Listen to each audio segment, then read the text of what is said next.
มื้อนี้สิชวนทุกคนมาเฮ็ดอาหารแลงกินนำกันเนาะมื้อนี้จะเป็นปลาแซลมอนตอนนี้ค่อยได้ตอนมันลดราคาเนาะตอนนี้ประมาณ1กิโลมีแต่$10หนึ่งทุกคนว่าเป็นตาซื้อบ่พอดีไปตลาดมื้อนั้นมันเห็นมันลดราคาแล้วก็เลยซื้อมาลองเบิ่งเพราะว่ามันเป็นปลาแช่แข็งเนาะบ่ฮู้ว่ามันสิแซ่บบ่ซื้อมาลองถ้ามันแซ่บเทื่อหน้าก็สิไปซื้อมาเติมหั้นนะปลาแซลมอนนี่เขาเจ้าเซาะเกล็ดออกมาแล้วค่อยมีแต่เอามาตัดเป็นตอนเนาะ ถ้าปลาแซลมอนมีเกล็ดมีหนังหั้นส่วนหลายข้อยสิลอกหนังมันทิ่มแต่ว่าตัวนี้นี่เขาเจ้าเซาะเกล็ดออกมันเรียบร้อยแล้วหั้นนะมันก็สบายเนาะมีแต่เอามาตัดเป็นตอนมื้อนี้นี่สิตัดเป็นตอนพอดีคำเพราะว่าเวลากินมันสบายเอาบ่วงตักกินเลยหั้นนะบ่จำเป็นต้องเอามีดมาตัดอีกหั้นนะข้อยสิตัดเป็นตอนลูกเต๋าให้มันพอดีคำแบบนี้เนาะหลังจากนั้นข้อยก็สิไปเก็บผักโรสแมรี่อันนี้ผักอยู่หลังบ้านเนาะ ผักนี่หอมเด้ทุกคนส่วนหลายก็เจ้าสิเอาใส่สเต็กเนาะแต่ว่ามื้อนี้นี่อันเครื่องเทศมันหมดหั้นนะข้อยก็เลยเก็บเอามาใส่กับปลาแซลมอนหลังจากนั้นก็มาหูดออกจากก้านเนาะเพราะว่าก้านนี่มันสิแข็งหั้นนะหลังจากหูดออกจากก้านแล้วบัดนี้ก็เอามาสับเป็นตอนมุนๆเนาะเพราะว่าแฮ่งมุนเท่าใดนี่มันแฮ่งสิติดกับซีนปลาดีหั้นนะหลังจากที่สับให้มันมุนแล้วบัดนี้ก็มาเริ่มเอือบปลากันเลย ข้อยจะใส่น้ำมันมะกอกลงไปประมาณ2บวงแกงเนาะเพื่อเฮ็ดให้ปลานี่มันบ่แห้งหลังจากนั้นก็ใส่โรสแมรี่ที่สับก่อนหน้านั้นหั้นเนาะลงไปแล้วก็มาปรุงรสชาติข้อยจะใส่เครื่องปรุงตัวนี้เนาะมันจะมีหลายอย่างผสมอยู่ในกระปุกนี้เนาะมีทั้งเกลือพริกไทยดำมีมะนาวรสชาติมันออกเค็มๆส้มๆแหน่หั้นนะ ตอนใส่นี่ก็กะเอาเนาะประมาณ1บวงแกงหรือว่า1บวงครึ่งนี่แหละค่อยใส่ลงไปนี่ต่อมาก็สิใส่มักเผ็ดปาปริก้าเนาะเพื่อเฮ็ดให้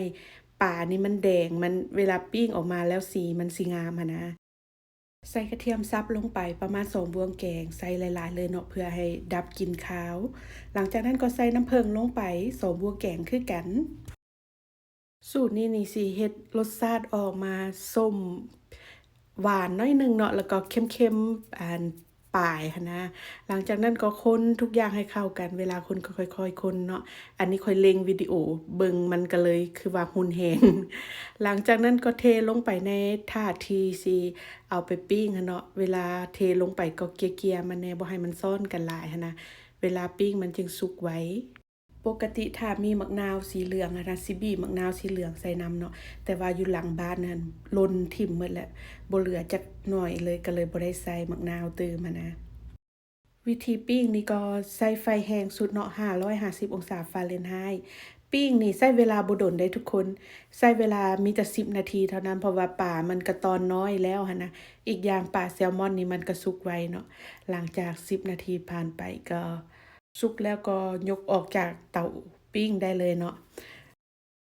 ต่อมาก็สิมาคั่วหน่อไม้ฝรั่งกินกับปลาแซลมอนเนาะใส่เนยจืดลงไปประมาณ2บวงแกงต่อมาก็ใส่กระเทียมสับลงไปคั่วให้มันมีกลิ่นหอมจักหน่อยหนึ่งหลังจากนั้นก็ใส่หน่อไม้ฝรั่งลงไปเลยที่สำคัญคือตอนเอากระเทียมลงไปบ่ต้องท่าโดนหลายเนาะเพราะว่ากระเทียมมันสิไหม้หั้นนะ หลังจากนั้นก็ปรุงรสชาติด้วยเกลือกับพริกไทยดำปรุงง่ายๆเนาะอยู่ต่างประเทศนี่ส่วนหลายเขาเจ้าจะปรุงแต่เกลือกับพริกไทยดำเท่านั้นเนาะ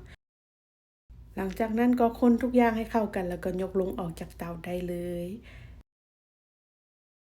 ในเมื่อเกียมทุกอย่างแล้วก็มาเริ่มจัดจานกันเลยอาหารแรงมื้อนี้จะประกอบไปด้วยหุงข้าวเจ้าเนาะขั่วหน่อไม้ฝรั่งแล้วก็ปิ้งปลาแซลมอนเนาะมาเด้อมากินนำกันเด้อทุกคน